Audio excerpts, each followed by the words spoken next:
إن العبد إذا دعا واعتصم بالله والتجأ وصدق في دعائه والتجائه تفتحت أبواب السماوات.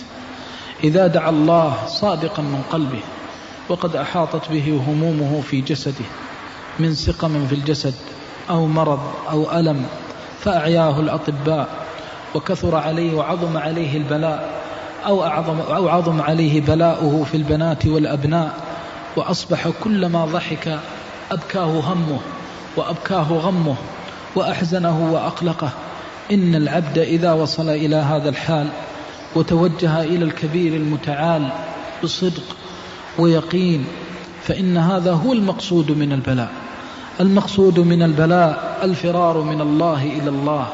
مقصود من البلاء أن يبث العبد إلى ربه الشكوى وأن يلتجئ إلى الله جل وعلا وأن يتذكر عظمة الله.